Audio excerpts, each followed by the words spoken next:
Am I the a-hole for telling my mom she should take responsibility for the child she chose to adopt? Hi everyone, this is a long one. I, 23F, have had a difficult, very toxic relationship with my mom. She has always been emotionally manipulative, narcissistic, and cruel in subtle ways that make you question your own sanity. I've spent most of my life being blamed for things completely out of my control. For context, my father divorced my mom literally days after I was born because I was a girl. I have never met him. I don't know what he looks like. I don't know anyone from that side of the family. But since I was a child, my mother has held it against me. If I do something she doesn't like, she'll say things like, "You're your father's child," or "You act like your aunt's daughter," or "This is why your father left." These are people I don't know. I've never even seen them, but she compares me to them as if I'm responsible for their existence. She remarried when I was around 13 to 14. That marriage isn't going great either, but I have kept quiet about my feelings because I want her to be happy. A few years later, she adopted a little girl, my now beautiful little sister. Here's where the issue begins. The day this happened was the same day I had just gone through a painful breakup. I cried all night and ended up with a migraine.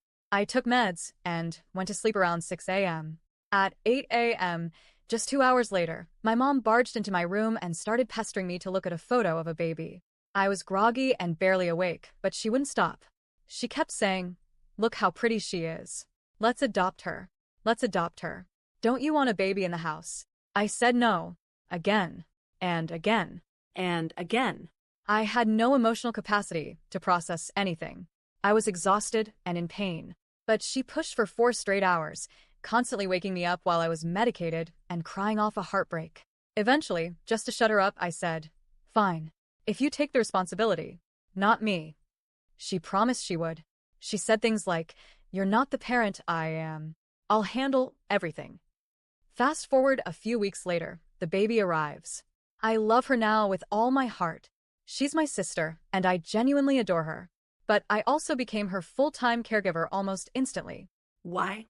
Because I was the only one awake at night. Because my mom had work and was gone most of the day.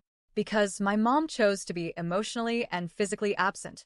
I was 21 at the time with no money, no experience, still trying to emotionally recover from years of trauma and a breakup, and suddenly I was parenting a child I didn't ask for. I didn't even like or want kids at that time, and I had told her that repeatedly. Yet here I was raising one. And it didn't stop there. Since last year, my mom has started pressuring me again, and now to start contributing to my sister's expenses, diapers, food, daycare, toys, everything. I'm a struggling makeup artist. I barely make enough to support myself. I do pay part of the house bills already, but she's acting like I should split child expenses with her too. Like this was some mutual parenting plan. So I finally snapped and told her, "You chose to adopt her. You pressured me when I was emotionally destroyed and drugged with migraine meds. I was never in the state to make that decision, and you know that. I didn't agree to be her parent. I agreed to stop fighting you after hours of emotional blackmail." She blew up. She said I was disrespecting my sister by calling her adopted. I never disrespected her. I love that child deeply. But facts are facts. I didn't ask to be a co-parent. My mom said she's my real daughter. Okay, then why is she expecting me to raise her and pay for her? She also dismissed my pain from that day. When I told her how she had manipulated me while I was depressed, she said, "Depression is nothing." She's now acting like I'm selfish and heartless for setting a boundary. So now I'm being given the cold shoulder at home, while still being expected to do the nighttime care and help with everything unpaid. I feel so guilty because I do love my sister, but I didn't ask for any of this. Am I the a-hole for telling my mom she should take responsibility for the child she chose to adopt, and stop acting like I'm obligated to pay for and raise her?